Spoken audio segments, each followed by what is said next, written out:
La transition ne peut pas se limiter aux gens qui sont déjà dans les circuits, déjà dans les réseaux. Il faut qu'on aille chercher les gens de là où ils sont et partir de là où ils sont et pas de là où on voudrait qu'ils soient. On ne peut plus mener les politiques publiques comme avant. On ne peut pas décider d'une politique publique qui va s'appliquer sur un territoire depuis nos bureaux en discutant seulement avec les élus. On a impérativement besoin de s'approprier les habitants, enfin, de travailler avec les habitants, de travailler avec les acteurs, de travailler avec la société civile, organisée ou pas, selon les sujets. Et je pense qu'on a besoin d'outils, de méthodes et de façons de penser et d'échanger sur ces façons de penser pour pouvoir révolutionner un peu nos modes de faire. L'hypothèse de travailler sur un projet de territoire de transition nous paraissait intéressant et donc c'est comme ça qu'on a commencé à travailler avec le projet TESS, de se dire si on fait ça, ça change quand même un peu les modalités de notre fonctionnement puisque jusqu'ici on travaillait sans les collectivités, on les regardait même comme étant un petit peu à côté et pas toujours en phase avec ce qu'on voulait faire. Et là, on rentrait dans une dynamique où fallait faire avec.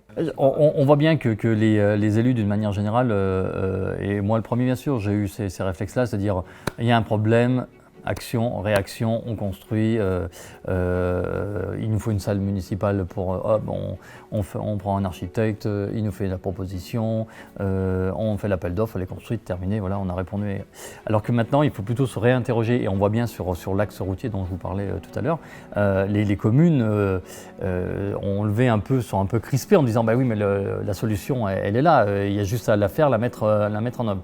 Oui, mais on a bien vu qu'on avait oublié les entreprises. Donc on risque quand même de construire quelque chose qui ne corresponde pas à l'ensemble des acteurs, donc il faut se réinterroger. Alors ça prend plus de temps, ça met plus d'acteurs autour de la table, il faut échanger, il faut négocier, mais ça fait partie aussi, je pense qu'on prend un peu plus de temps, mais on va gagner du temps après. Pourquoi on va gagner du temps? Parce qu'une fois que cette opération-là, elle va être mise en œuvre et qu'on passera dans la phase réalisation concrète et qu'on aura vu tout le processus pour monter ce type de projet, eh bien on pourra le dupliquer sur différents territoires de la communauté de communes où il y a des problématiques peut-être sensibles, identiques, il y aura certainement des adaptations à faire, mais en tous les cas, on aura la trame de travail et on sera encore plus efficace. Donc le temps, peut-être qu'on peut considérer qu'on perd aujourd'hui, on va le gagner après.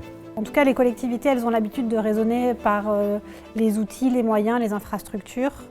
Le collège nous amène à questionner les choses différemment et à partir des besoins, des usages et des modes de vie. Donc ça, je ne vais pas dire que c'est naturel aujourd'hui, parce qu'on sent vraiment, c'est raisonner à l'envers. Et puis du coup, c'est vrai qu'en termes de méthodologie, ça amène plein de nouvelles choses. Donc ça, c'est ce qu'on va expérimenter là. Il y a un changement qui s'opère.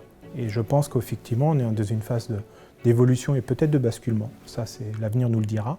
Mais en tout cas, j'ai le sentiment qu'il y a une volonté à agir, que les acteurs locaux se prennent en main, et que ça part du terrain. Donc ça, c'est important. Aujourd'hui, c'est ce qu'aussi porte le collège. C'est-à-dire que les initiatives doivent venir du terrain. On n'attend pas tout au niveau national, on se prend en main. Aujourd'hui, en Vendée, c'est le cas. Je pense qu'il y a une vraie volonté à avancer et à agir. Et c'est ce qu'on voit, il y a de plus en plus de projets d'initiatives citoyennes, de collectifs qui se mettent, à la fois dans l'alimentaire. Nous, on est plutôt sur les sujets énergie, mais on voit bien qu'il y a un ensemble de choses qui se construisent localement, plus ou moins dynamiques selon les territoires. Et je pense que cette dynamique-là, elle est en train de s'intensifier. Oui, si on le fait en coopération, est-ce que ça ne serait pas, si on élargissait de plus en plus le nombre de gens qu'on invite, la coopération, etc., là peut-être qu'on arriverait à avoir une force de frappe qui veut dire quelque chose.